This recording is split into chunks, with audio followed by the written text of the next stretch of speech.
तो दोस्तों स्टार्ट करते हैं होटल किंग पार्ट 13।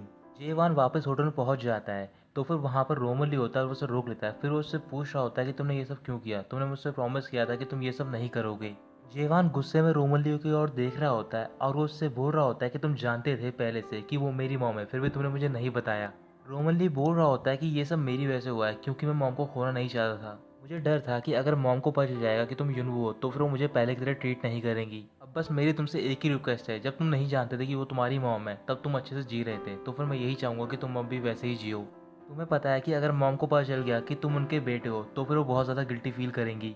जेवान कुछ भी नहीं बोलता और वहाँ से चला जाता है। फिर इसके बाद वो अपने घर पे पहुँचता है तो फिर वहाँ पर मोने होती है। मोने जेवान से माफ़ी मांग रही होती है और बोल रही होती है कि मैं तुम्हें बताना चाहती कि वो तुम्हारी मॉम है बट मैं बता नहीं पाई।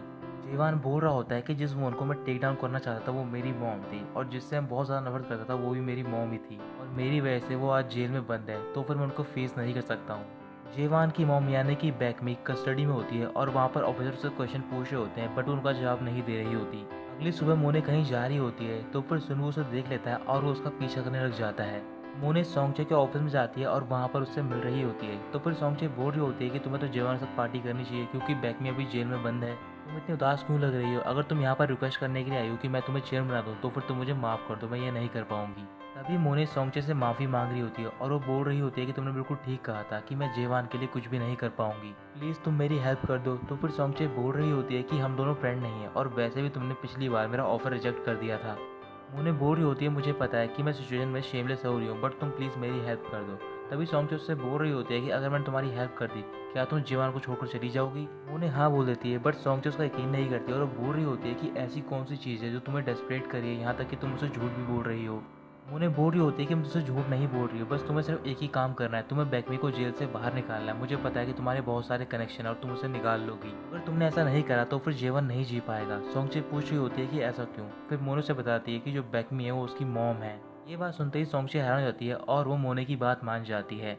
इसके बाद मोने वहाँ से बाहर चली जाती है तो फिर वहाँ पर सुनवू होता है और वो उससे बोल रहा होता है कि तुमने मुझसे बोला था कि मैं तुम्हारी केयर ना करूँ, लेकिन फिर भी मैंने तुम्हारा पीछा किया और तुम दोनों की कन्वर्सेशन सुन ली है। बट तुम परेशान मत होना, मैं ऐसा प्रिटेंड करूँगा कि मैंने कुछ भी नहीं सुना है और ना ही इस बारे में किसी को बताऊँगा।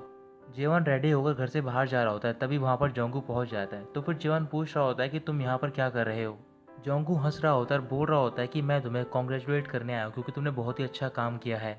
उस जैसी हॉरिबल विच के लिए एक जेल ही अकेली प्लेस है जो कि उसे होल्ड कर सकती है। क्यों ना तुम बैकमी की वो वीडियो भी सबमिट कर दो तो फिर वो पूरी लाइफ के लिए जेल में ही रहेगी। तुम्हें पता है कि वो कितनी खतरनाक लेडी है, अगर वो जेल से बाहर निकल आई तो फिर वो तुम्हें छोड़ेगी नहीं। जेवान गुस्से में जोंगू से बोल रहा होता है कि आज के बाद तुम मेरे घर पर मत आना और वो उसे धक्का दे देता है। जोंगू जेवान से बोल रहा होता है कि तुम डेस्टिनी को चेंज नहीं कर सकते हो और ना ही तुम ये बात चेंज कर सकते हो कि मैं तुम्हारा फादर हूँ। जेवान कुछ भी नहीं बोलता और वो होटल पहुंच जाता है। फिर वो अपने ऑफिस में होता है और वहाँ पर वो चासुवान से मिल रहा होता है। चासुवान जेवान को बैकमी के केस के बारे में पूरी डिटेल दे रही होती है। इसके बाद चासुवान जेवान को जॉनसुंग के बारे में बता रही होती है कि वो होटल छोड़कर जा रहा है। तभी जेवान जॉनसुंग से मिलने के लिए जाता है तो फिर जॉनसुंग बोल रहा होता है लगता है कि चासुवान तुम्हारी साइड में है। जेवान बोल रहा होता है कि तुमने ये बात जानबूझकर चासुवान को बताई ताकि ये बात मुझे पता लगे और मैं तुमसे मिलने के लिए आऊँ। जॉनसंग बोल रहा होता है कि मैं तुमसे कोई बात छुपा नहीं सकता हूँ। वैसे मैं एक बात कहना चाहूँगा कि मैं तुम्हें बहुत ज़्यादा पसंद करता हूँ एज अ पर्सन, लेकिन मैं तुम्हें काफ़ी डिसलाइक भी करता हूँ। जब भी मैं तुम्हारे सामने होता हूँ तो फिर मैं काफ़ी स्मॉल और पैथेटिक फील करता हूँ और ऐसा इसलिए कि मैं एडमिट नहीं करना चाहता कि तुम मुझसे बेटर हो। जीवन बोल रहा होता है कि तुम चिंता मत करो, मैं अपने नेटवर्क यूज़ करूँगा और तुम्हें जॉब दिलाकर रहूँगा किसी भी होटल में।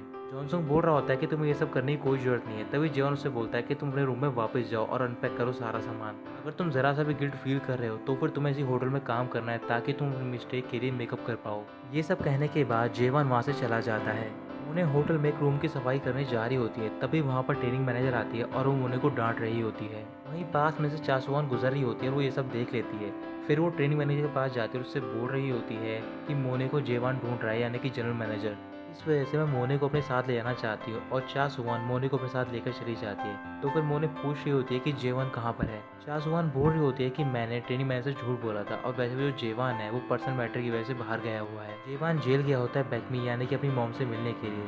जैसे उसकी मॉम उसे देखती है तो फिर उसे नहीं मिलती और वापस अपने सेल में चली जाती है। उसके बाद जेवन कुछ बॉक्सेस देता है ऑफिसर को, उसमें लंच होता है उसकी मॉम के लिए। जैसे ही वो ऑफिसर उसकी मॉम को लंच देता है तो फिर उसकी मॉम गुस्से में आ जाती है और वो लंच को तोड़कर वापस ऑफिसर को दे देती है। फिर ऑफिसर जाके वो लंच जेवान को दे देता है। जेवान चुपचाप बाहर चला जाता है। तो फिर वहाँ पर रोमन ली होता है और उससे पूछ रहा होता है कि मॉम ने तुमसे बात की। तो फिर जेवान मना कर देता है।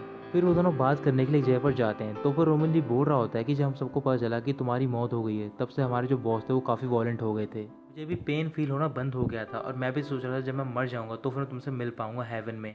तभी उसी दौरान मॉम तुम्हें ढूंढते हुए आई, बट जब उन्हें पता चला कि तुम्हारी मौत हो गई है तो फिर उन्होंने मुझे अडॉप्ट कर लिया।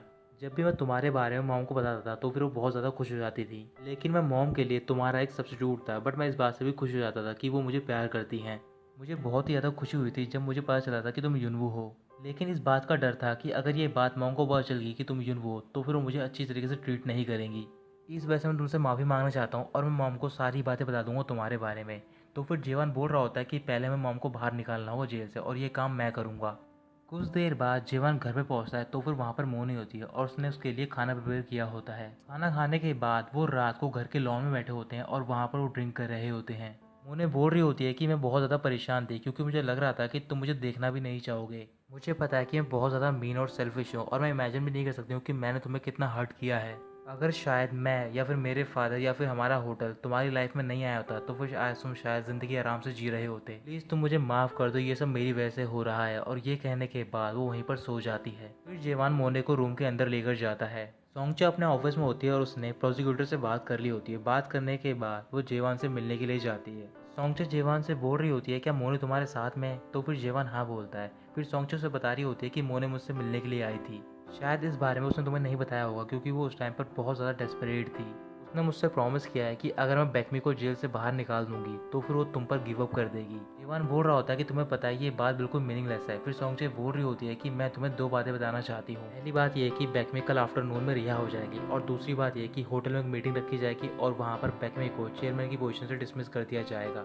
कहने के बाद सोंगचे वहाँ से चली जाती है। फिर अगले दिन जे वान रोमन ली से मिलने के लिए जाता है और उसे बता रहा होता है कि आज मॉम रिहा हो जाएंगी, साथ ही में उन्हें चेयरमैन की पोजीशन से डिसमिस कर दिया जाएगा। तो फिर रोमन ली बोल रहा होता है कि ये तो बहुत ही अच्छी बात है क्योंकि वो इस बात को सुनने के बाद वो होटल सील पर गिव अप कर देंगी। फिर रोमन ली वहाँ से जा रहा होता है तभी जीवन उसे रोक लेता है। जीवन बोल रहा होता है कि जो सारी बातें मैं तुम्हें बताने वाला हूँ तुम्हें याद रखनी है। मेरी मॉम की डेथ बहुत पहले ही हो गई है और मैं उनसे आज तक नहीं मिला हूँ। साथ ही में मैं तुम्हें ये प्लेन की टिकट दे रहा हूँ, तुम अपनी मॉम के साथ स्टेट चले जाओ और तुम वापस मत आना। ये सब तुम्हारी वजह से नहीं हुआ है बल्कि ये मॉम के रिवेंज की डिज़ायर की वजह से हुआ है। अगर मॉम को पता चल गया कि मैं यून हूँ तो फिर वो अपने आप को माफ़ नहीं कर पाएंगी। ओनली जेवान से माफ़ी मांग रहा होता है और बोल रहा होता है कि यूएस पहुंचने के बाद मैं उनको सारी बातें बता दूंगा। जेवान बोल रहा होता है कि तुम मॉम को कभी मत बताना कि मैं यून हूँ, वैसे भी वो मेरी वजह से उनकी लाइफ काफ़ी दुख भरी रही है और मैं आगे लाइफ में उन्हें दुख नहीं देना चाहता हूँ।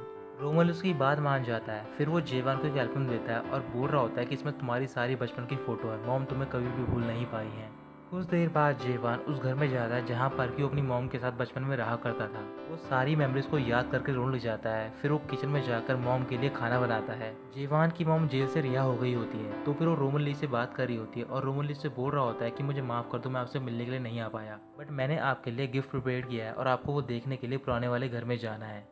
जेवान की मॉम उसकी बात मान जाती है। जब वो पुराने वाले घर में जाती है तो फिर वो देखती है कि वहाँ पर पहले से किसी ने खाना बनाकर रख रखा होता है। जेवान की मॉम को लग रहा होता है कि ये सारा खाना रोमन ली ने बनाया है तो फिर उसे खाने के बाद वो रोने लग जाती है और वहीं पास में जेवान भी खड़ा होता है और वो देख रहा होता है उन्हें। इसके बाद जेवान की मॉम यानी कि बेकमी घर पे पहुंच जाती है तो फिर वहाँ पर रोमन ली से बोल रहा होता है कि कल मैं यूएस वापस जा रहा हूँ। बेकमी बोल रही होती है कि मैं भी अपना सारा काम खत्म करके वापस पहुंच जाऊंगी। तो फिर रोमन ली मना करता है और बोल रहा होता है कि आप भी मेरे साथ चल रही हो, ये सब जेवान का फॉल्ट नहीं है, क्या आप ये सब रोक सकती हो?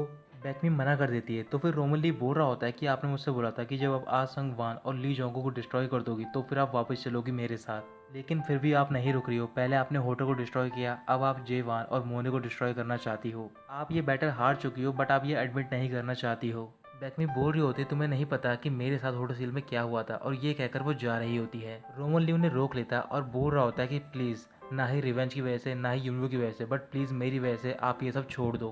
बेकमी बोल रही होती है कि प्लीज़ तुम मेरे लिए वेट करना, और ये कहकर वो होटल चली जाती है। होटल में पहुंचने के बाद बेकमी सारे स्टाफ मेंबर को डांट रही होती है। तभी वहां पर जेवान पहुंच जाता है और वो बेकमी यानी कि अपनी मॉम को अपने ऑफिस में लेकर जाता है। जेवान बोल रहा होता है कि आपको वापस चले जाना चाहिए तो फिर बेकमी मना करती है और पूछ रही होती है कि तुमने केस वापस क्यों ले लिया, तुम्हें पता है कि मैं चेयरमैन आगी मर्डर हूँ, तुम शुरुआत से ही काफ़ी हार्ड वर्क कर रहे हो ताकि तुम मुझे यहाँ से बाहर निकाल सको। क्या तुम वाकई में आमुन से प्यार करते हो या फिर तुम इस होटल को वाकई में प्रोटेक्ट करना चाहते हो। जेवान कुछ भी नहीं बोलता, तभी उसकी मॉम उसका गला पकड़ लेती है। तो फिर जेवान बोल रहा होता है कि प्लीज़ आप ये सब रोक दो और यहाँ से चली जाओ। फिर वहाँ पर रोमनली पहुँच जाता है और ये सब देख लेता है। फिर जेवान रोमनली को देखते ही वहाँ से जाने लग जाता है। रोमनली जेवान का हाथ पकड़ लेता है और वो उसकी मॉम से बोल रहा होता है कि आपको पता है कि ये कौन है, ये आपका बेटा युनू है जिसे कि आप कई सालों से ढूंढ रही हो। ये बात सुनते ही बेकमी हैरान हो जाती है और वो अपने नी के बल बैठ जाती है। तो दोस्तों यहीं खत्म होता है पार्ट 13। हम आपसे मिलते हैं अगली वीडियो में, जहाँ पर मैं एक्सप्लेन करूँगा पार्ट 14।